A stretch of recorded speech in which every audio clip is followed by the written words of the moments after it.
అందరికీ నమస్కారం అండి. పెద్ద వయసులో కొద్దిపాటి మోకాలు నొప్పులతో బాధపడుతున్న వారిలో అన్ఇంటెన్షనల్ ఫాల్, అకస్మాత్తుగా పడిపోవడం అనేది చాలా తీవ్రమైన ప్రమాదంగా ఉంటుంది.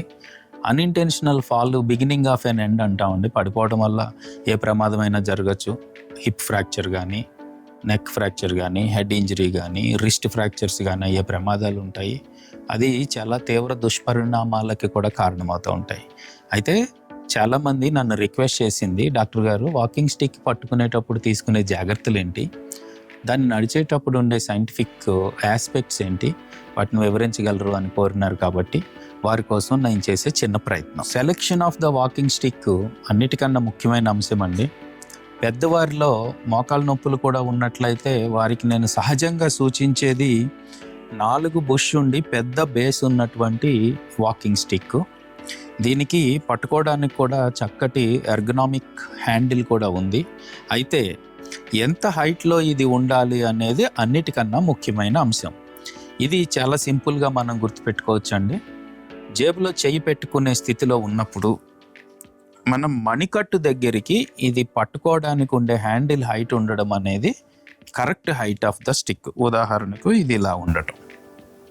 ఇప్పుడు మనము గమనించే దాంట్లో ఉదాహరణకు ఎడమ మోకాల్లో నొప్పి ఉన్నట్లయితే దీన్ని ఎడమ చేతిలో పట్టుకున్నప్పుడు సాధారణంగా మన బరువు అంతా కుడికాలికి స్టిక్కి మధ్యలో ఉన్న ఎఫెక్టెడ్ నీ లేదా నొప్పి ఉన్న నీ మీదకి ఎక్కువ బరువు పడే ప్రమాదం ఉంటుంది. కాబట్టి ఇది కరెక్ట్ పద్ధతి కాదు. మరలా చెప్తున్నానండి, ఇది కరెక్ట్ పద్ధతి కాదు.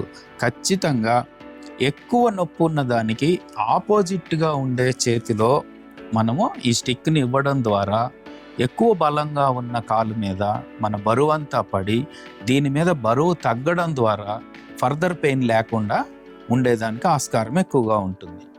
ఇప్పుడు నుంచునే పద్ధతి. సాధారణంగా ఈ షోల్డర్ డిస్టెన్స్లో 2 పాదాలని పెట్టుకొని ఇక్కడ ఉండడం.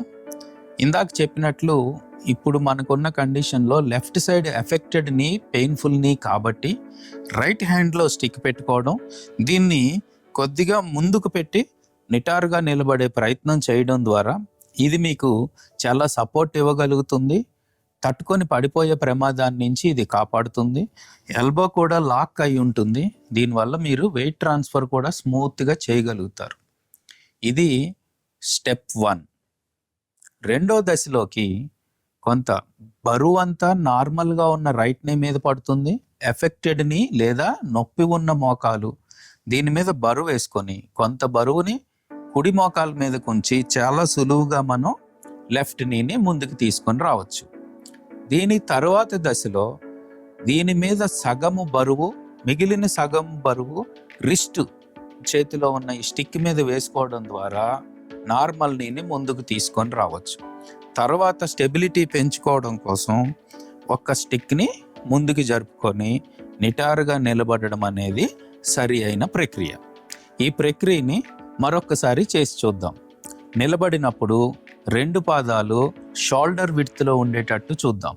స్టిక్ని ఒక 6 నుంచి 8 అంగుళాలు ముందుకి కొంచెం కుడివైపుగా ఉండేటట్లు ఇది పెట్టుకోవడం. బాగా దగ్గరికి పెట్టుకున్నప్పుడు ఈ కాలు కదపడానికి అసౌకర్యంగా ఉంటుంది.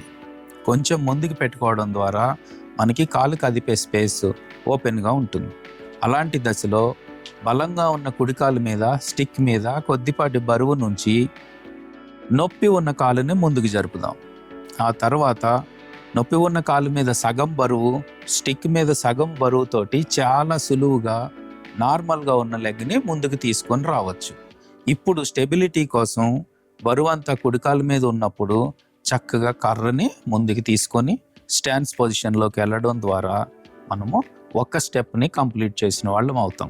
ఈ విధానంలో ప్రయత్నం చేసినట్లయితే ఎఫెక్టెడ్ నీ మీద పూర్తి బరువు పడకుండా ఉంటుంది, స్టెబిలిటీ ఎక్కువగా ఉంటుంది, నడక సులువుగా ఉంటుంది, అన్ఇంటెన్షనల్ ఫాల్ రిస్క్ అనేది పూర్తిగా తగ్గిపోయే అవకాశం ఉంటుంది.